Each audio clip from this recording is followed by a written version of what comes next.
When sanctions were announced, the outcome felt obvious. Russia would be isolated, its economy would choke, its currency would collapse, and pressure from inside would force change.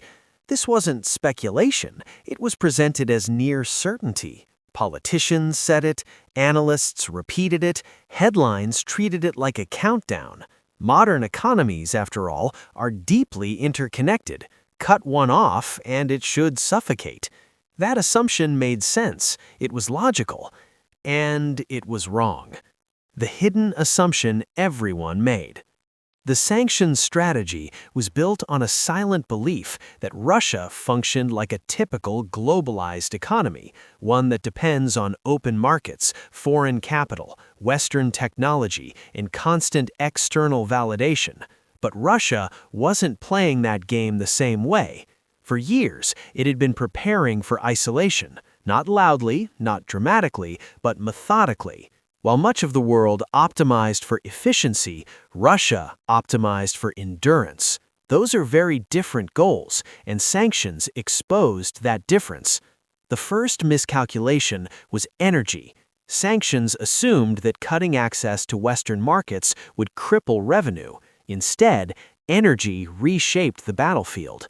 Russia didn't need universal buyers, it needed enough buyers. Oil and gas don't disappear because of political pressure, they reroute.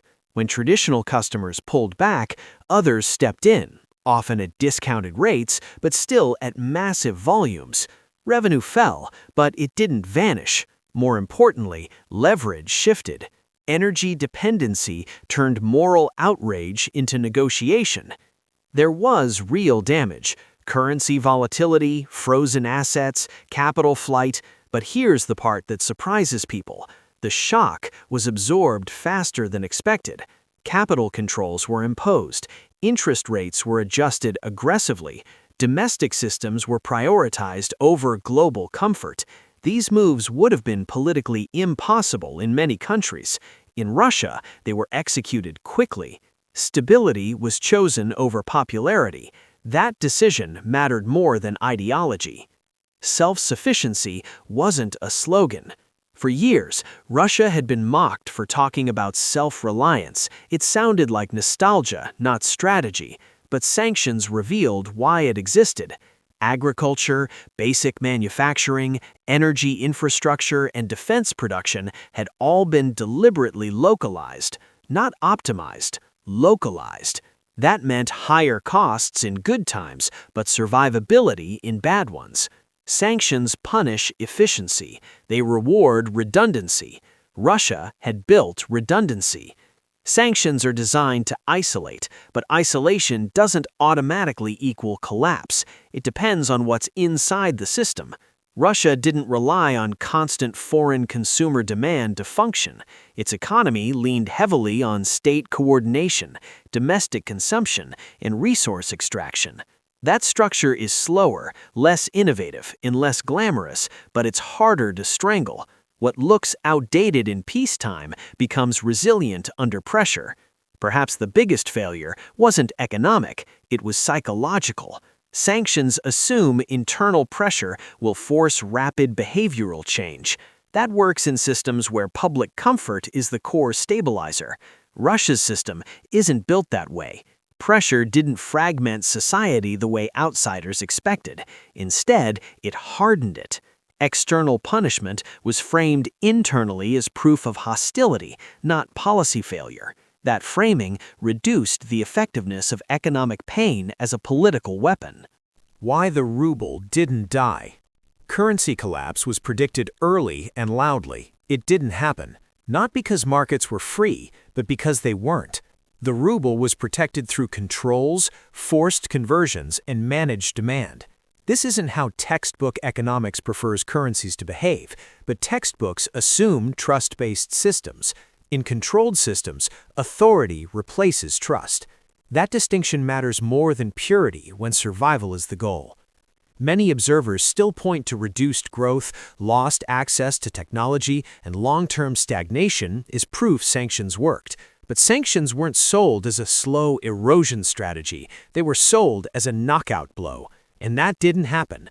Measuring sanctions by pain instead of outcome hides the core issue. The goal wasn't to make Russia uncomfortable, it was to make it collapse. Discomfort alone isn't victory. Most sanctions frameworks were built during a period when globalization meant dependency. Capital flowed freely, supply chains were thin, and efficiency was king.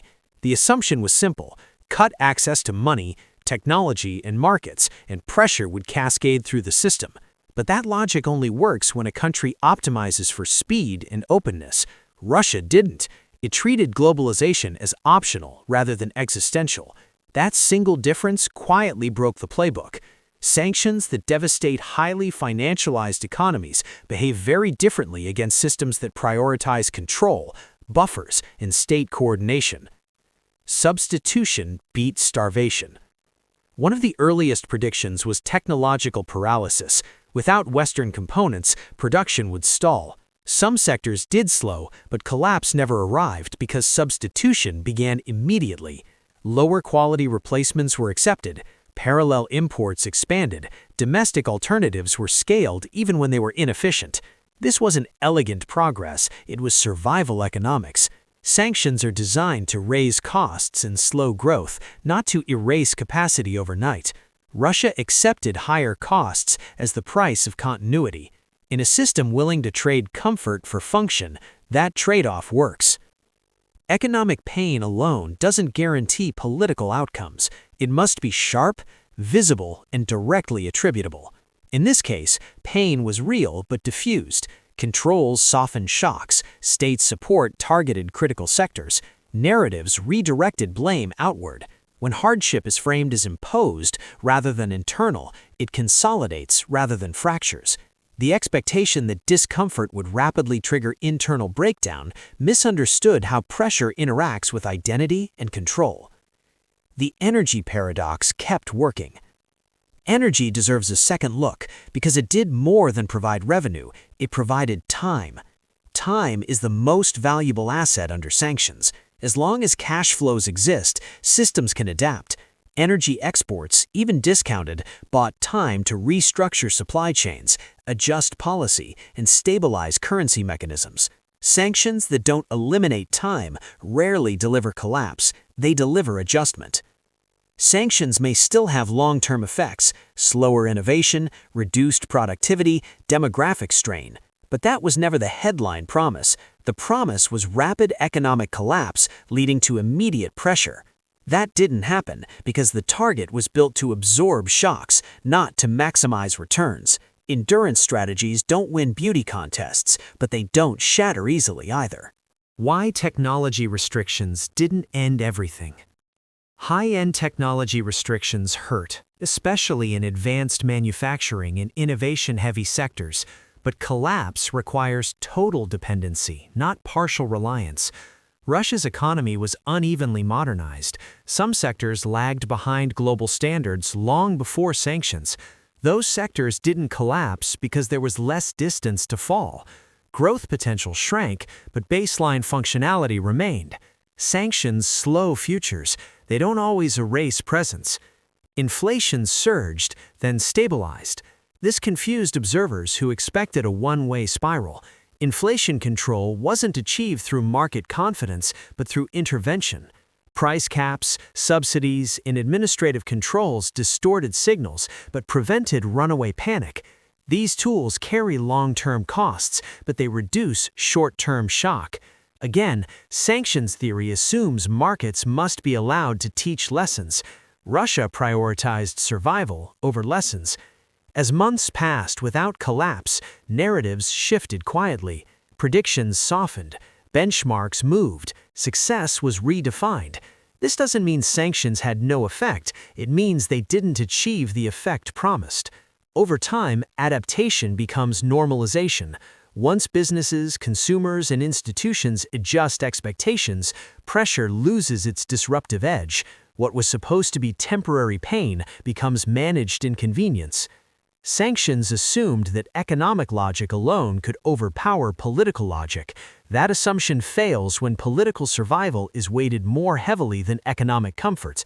Russia accepted long-term economic degradation as an acceptable cost. That single willingness reshaped outcomes. Economic weapons work best when targets share the same priorities. When they don't, outcomes diverge sharply from forecasts. What this means going forward. The lesson is not that sanctions never work, it's that they are context-dependent and often oversold. They are blunt instruments applied to complex systems.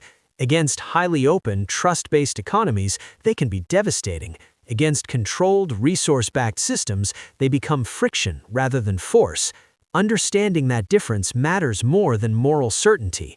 In the end, the most revealing outcome wasn't that sanctions failed to collapse Russia, it was that they exposed how fragile our assumptions about economic power really are.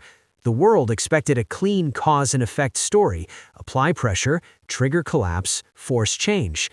What actually happened was slower, messier, and far more uncomfortable. The system bent instead of breaking. Not because it was strong in the way modern economies define strength, but because it was built to endure punishment rather than avoid it. The final takeaway.